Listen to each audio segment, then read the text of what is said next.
This is MAJID ACKRA. He was a professional wrestler in the 60s, 70s, and 80s, and he wrestled all over the world, including South Africa. And I'm trying to find him. My name is Khalid Kader. I am a filmmaker from Johannesburg and a professional wrestler for APWA named Don Flamingo. Don Flamingo! I'll tell you what's in the Don. Oh, yeah! I've been a fan of wrestling since I was a kid, and it was only recently that I found out that my dad has a history of going to professional wrestling shows in South Africa. Apartheid South Africa. When they speak about that time, when my dad and other aunties and uncles speak about that time, the one name that keeps coming up, the one guy that they all remember, the guy that captured their imaginations was MAJID ACKRA. For someone so awesome, why have I never heard of him? For someone who made such a big impact that nearly 50 years later, people are still speaking about him, there is not much about him online. And so I'm going to change that. So join me on this journey of finding MAJID ACKRA. In order to find MAJID ACKRA, I needed a lead. So the first thing I did was Google, but I never found anything about MAJID ACKRA that used to wrestle in South Africa in the 1980s. So the next first thing I did was ask my dad, and my dad then asked his cousin, Raman Razak, who used to put on wrestling shows back in that time, where MAJID ACKRA used to perform. Raman then sent my dad the number of a man named Abu. Abu was a professional wrestler at that time. Abu was also my dad's neighbor growing up. So I had my first lead, and the actual first thing I did was give Abu a call. And what was supposed to just be an introductory call where I tell him what I'm doing, tell him who I am, turned out to be very beneficial. Because Abu is known as Abdul in the wrestling world. My name is Abdul Kader. I am originally from District 6.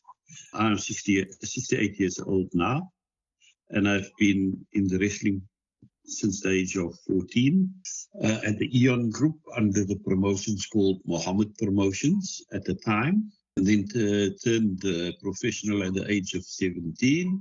And as soon as I told him that I'm doing a piece on Indian professional wrestlers in the 80s, the first name he said was MAJID ACKRA. And he told me that I must ask the person who gave his number to ask another person to ask for Bobai's number, because Bobai is the son of the promoter who used to bring MAJID ACKRA to town. The Indian, I'm going to say Indian because there was no other promotion at the time. Mohammed Promotions promoted in Cape Town and in Port Elizabeth. That was the territory. He started bringing out international wrestlers, but specifically Indian wrestlers or Asian wrestlers. And the first wrestler he brought out was MAJID ACKRA.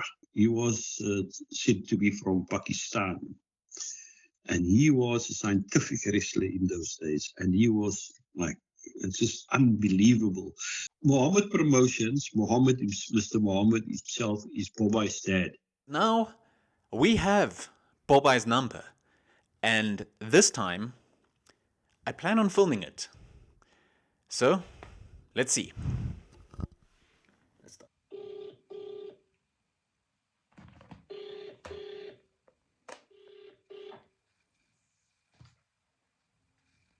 All right, no answer. That was pretty exciting. So what I'm gonna do is message him.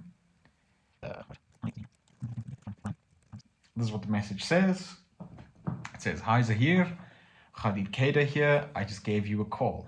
I got your number from Raman Razak. I'm doing a piece of content on Indian professional wrestlers and wrestling in the 1980s. It's my understanding that your family used to be promoters of shows back in that time. I would love to chat to you and learn more. Let me know when you're available, and I guess we can have a call." Message sent. And I guess we wait to see what he says.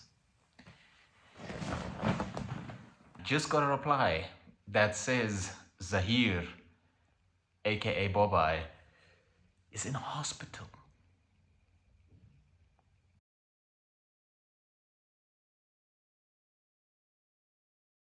In the era of time, MAJID ACKRA was the first international wrestler by the non-white promotions to be brought to South Africa. And really he pulled very good crowds. That time where the casino is here in Cape Town, now the Grand West Casino, that was the Voodoo Showgrounds at the time. And there was halls there that you could hire. And one of the halls was very well known for as the wrestling venue at the time. And this promotions used to pack houses, full houses there at the time with the MAJID ACKRA. And then after that, they brought in Tiger Singh. And Tiger Singh was a very, very handsome guy. A very, very, very good wrestler. And apparently he was from India, or maybe his roots was from India and stayed some other destination around the world. I don't know. But anyway, he also, for many, many years, he traveled South Africa with different promotions.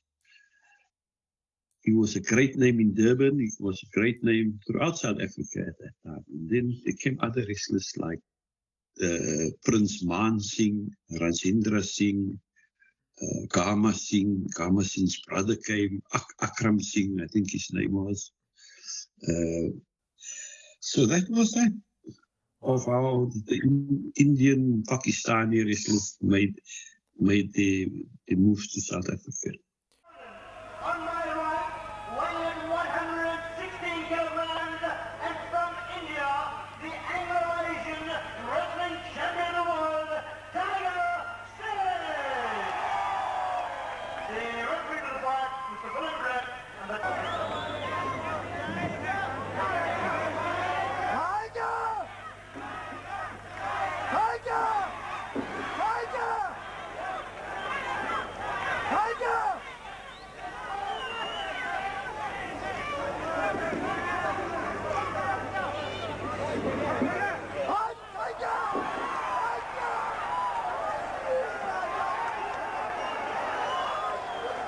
So at this point in time, I'm sure you've noticed that the wrestling that I've shown so far looks completely different to wrestling of today.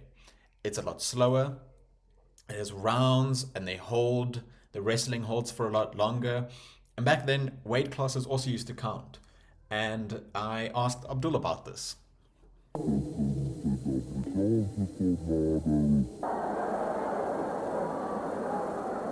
Ambien Wildman, volgens meneer Sammy Cohen, die promotor, ook een van die opwindendste strijders ter wereld. En die zullen ons zien vanavond.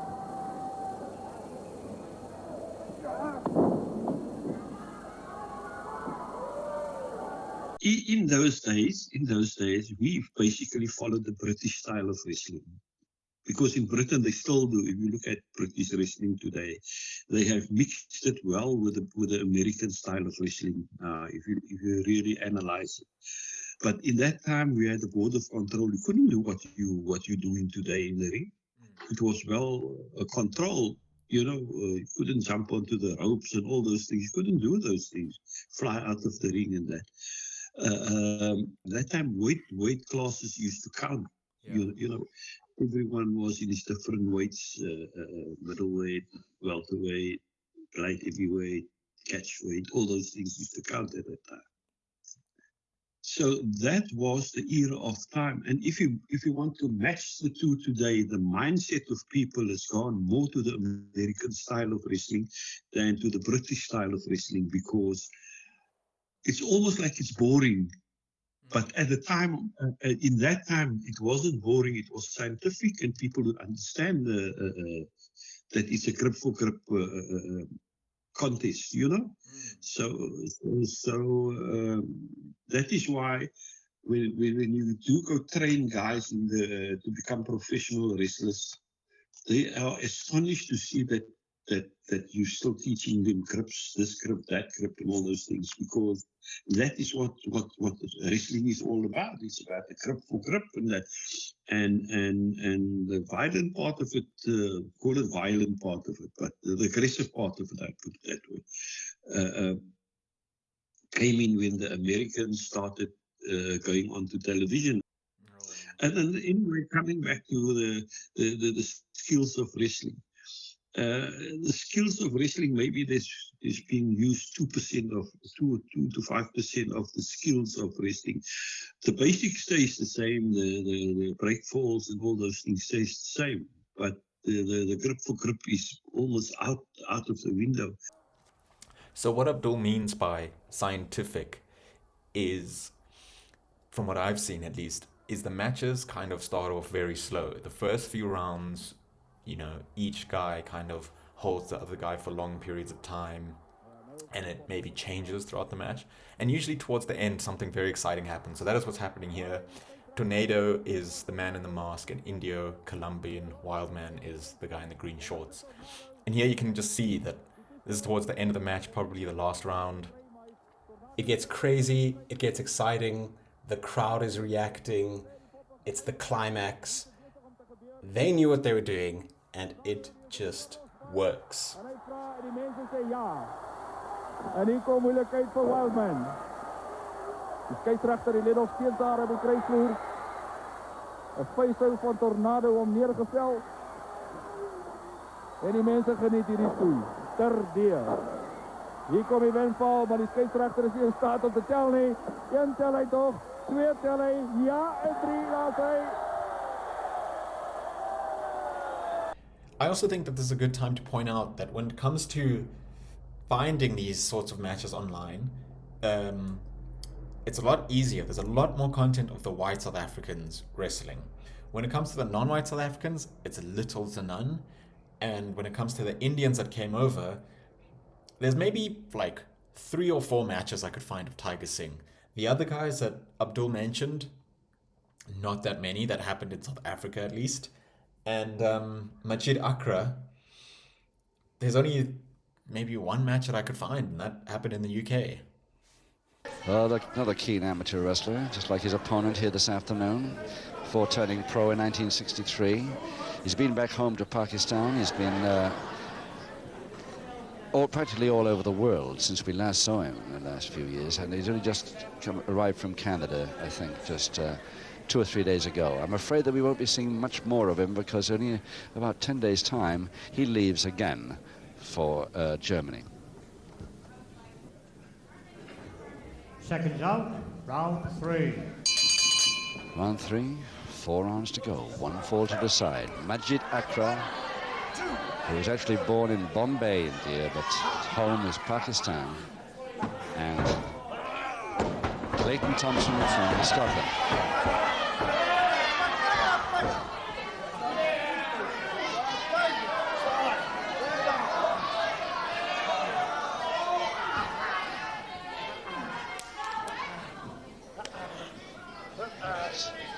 Side head chance, we're holding it pretty tight there. Trying to get a sleeper on from it.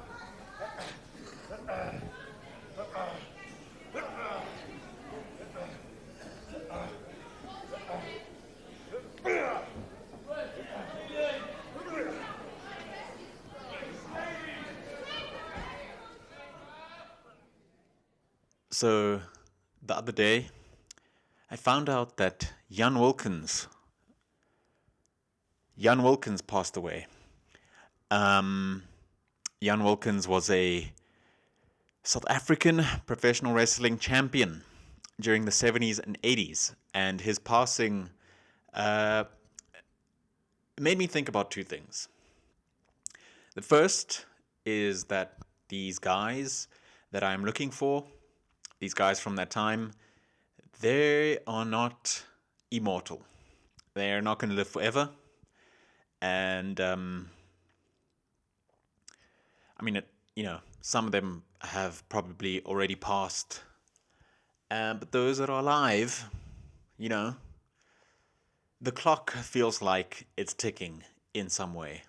And the other thing his passing made me think about is, what exactly am I trying to do? And I think what I'm trying to do with this project is find as many...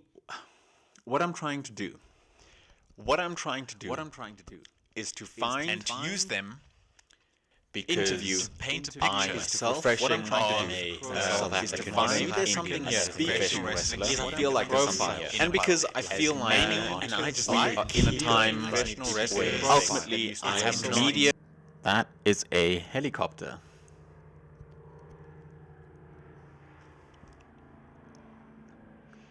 What was the professional wrestling landscape at that time in South Africa around the 70s and the 80s? Like, who were the biggest stars back then? Donnie Brits. Your friends outside from Rudaport wish you all the very best. What are your thoughts before you go into the ring? No, really, I've been overseas a couple of times already. I think I'm much more matured, and I've picked up a lot of experience overseas. And a lot of people ask me, this is a giant, he's 7'1", whatever.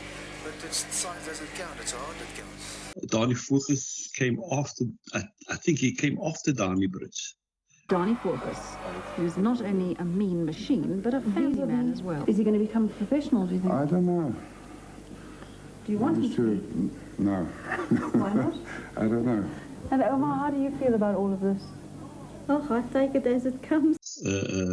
Jan Wilkins, when I started wrestling, Jan Wilkins, I think he was there already, and he was the top boy at the time, you know, and he remained on top until the day he retired.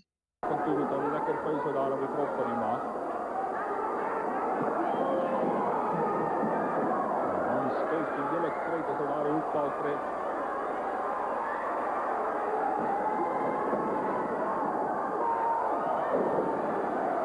Hier kan die windval komen. Hier kan die windval komen.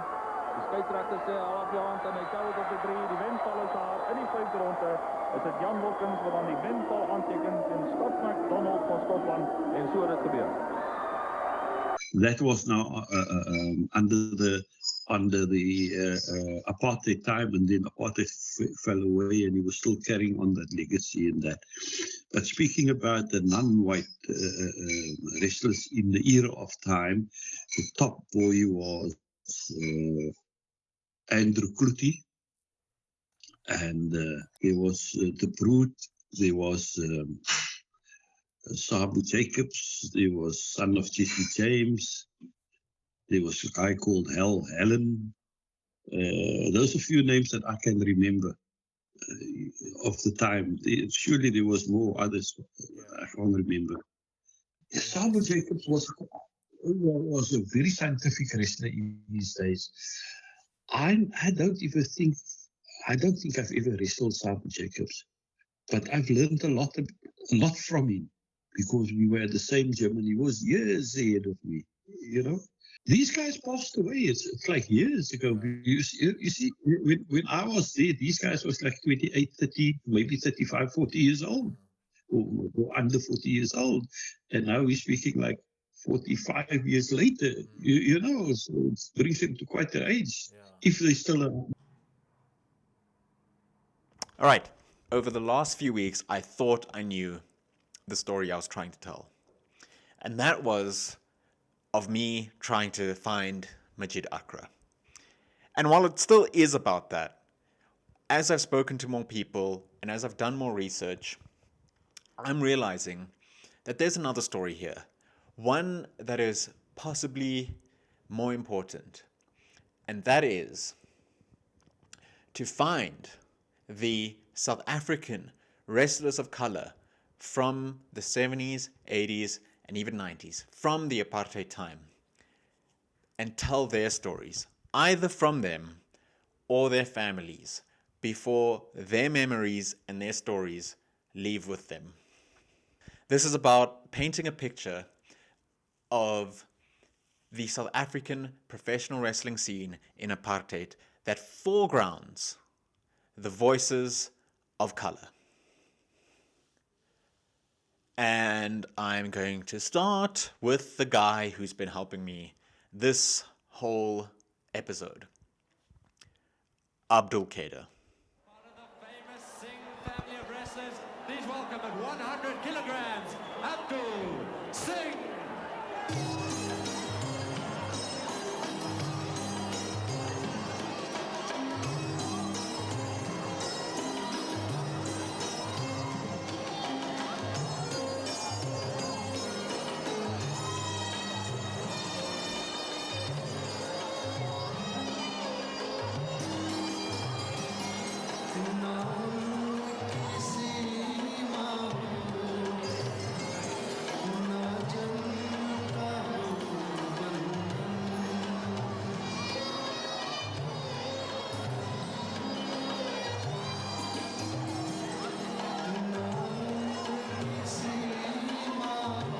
I went to go watch in those days, and in the apartheid times, they never used to allow non-whites to go to the wrestling. But somehow I got in to go watch wrestling with my late brother-in-law at the city hall, at that time called the Drill Hall. And I really fell in love with this. I've never seen something like this before. But I enjoyed watching this wrestling. And then somehow I found out where is it that the wrestling practices took place. And then I came to know it was taking place at the Eon Group. And then I went to go practice at the Eon Group, 1974, yes. Wow. And 2 years later, 75, 76, round about there, I started professional wrestling. I can't remember, but this must have been the very night I wrestled my first match. I forgot 70% of my other matches, but not the first match. You know, the first match sticks to your brain like I remember it clearly. I wrestled then, in that time, it was the South African lightweight champion, son of Jesse James. He was the lightweight champion of South Africa that time. And it was nerves. It was just about everything. I don't even know how I got through the match. But anyway, I lost the match to him. But everybody still applauded me like, oh, here's this youngster coming. I mean, I was 17 years old, you know, wrestling a guy. I think he must have been 30 years old or something like that. There's a bar drag. He's kicking the face of him. He's all action, this guy, Russ. And Abdul Singh, Abdul Singh, no, he's the man of 1,000 holes. Right. No, but he's got off to a very bad start here. Look at that. Oh, he's already getting out, yeah. But look at the power in those arms. This man, he is incredible. You know, he's just unbelievable the way he can throw people 126 kilograms. Ooh, the most I wrestled in Cape Town. Yeah. I think Cape Town. I've been in Cape Town. I've been all over South Africa. All the small towns in South Africa, like they do now, but we did it on sometimes you do 50 shows a year because you're busy every week, you know. Yeah. That is how I used to wrestle. I used to wrestle sometimes twice a week. Wow. Because you wrestle for different promotions. You know, you wrestle for one promoter in Cape Town on Wednesday night, and then you go to Durban Friday night to wrestle for a promoter in Durban on a Saturday night. And that's the way it used to go. Sure. I was a very busy wrestler in my days. The wrestlers started going wherever they used to go in the days, even if it was apartheid, because the crowd was a multi-racial crowd. There was no such thing as you white and you black. That of the crowds, you know, everybody used to go and watch wrestling. There was no really in my time wrestling for a white promoter. I cannot speak about any racial discrimination against me or anything. I was treated like a human being, you know, and I didn't have any problem. And nor did the crowd, because the crowd was a multiracial crowd and everybody respected me. That's what I can say about it. But work-wise, it was split because now you got different promoters also, and that is where we went, right? It was promoter hopping just to get income. Because, you know, wrestling didn't pay well that time, but it still put bread on the table. Wow. You know, it was good money for the time at that time, but it wasn't enough money to say I can give up a job and do it full time now. Yeah. Well, I mean, the referee wasn't being fair. When you consider what the hammer's been doing all this time. Let the hammer use the glove, and then when Singh put it on, he wouldn't let him use it. You know, this guy, look at that, a good drop kick. Hit him right on the top of the head. I was renowned for my drop kicks. Yeah. I was a drop kick specialist. My signature move was from the drop kick. I would give you 3, 4, 5 drop kicks and then pick you up, body slam you, and by that time you finish. Wow. Just lay on you, 1, 2, 3. Oh, that was my first. I think I was the welterweight champion of South Africa also, and then forfeited that belt, and then went on to wrestle for the middleweight championship.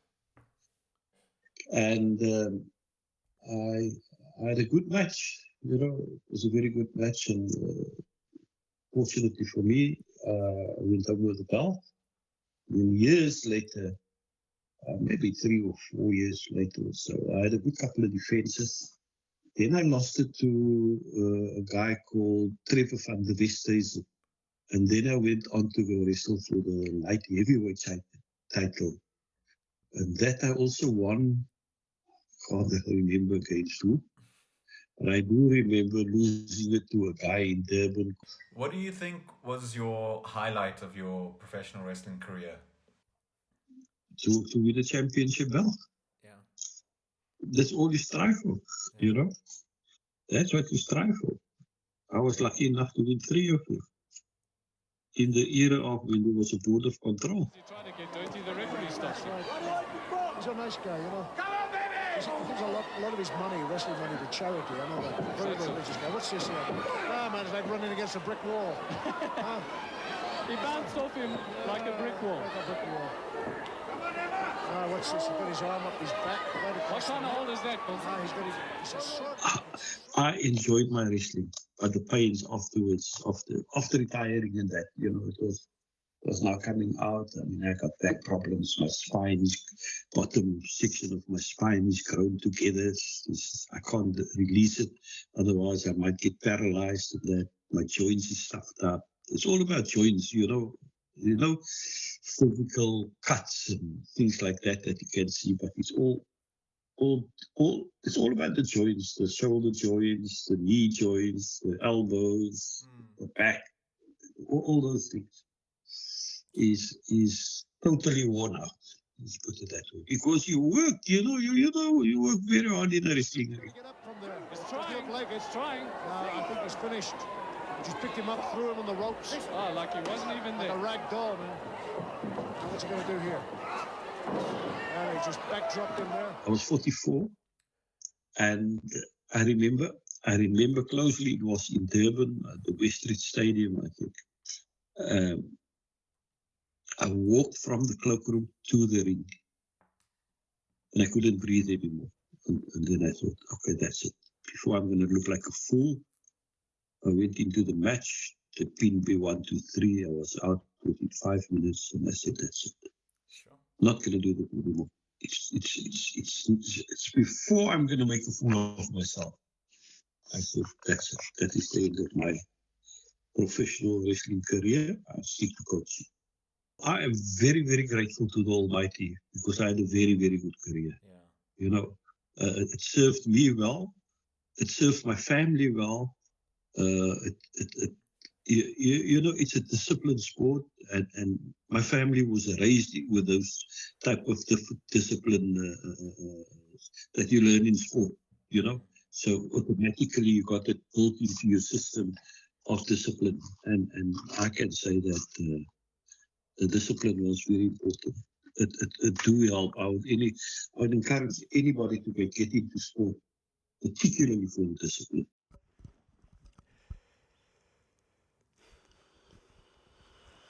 So that's it.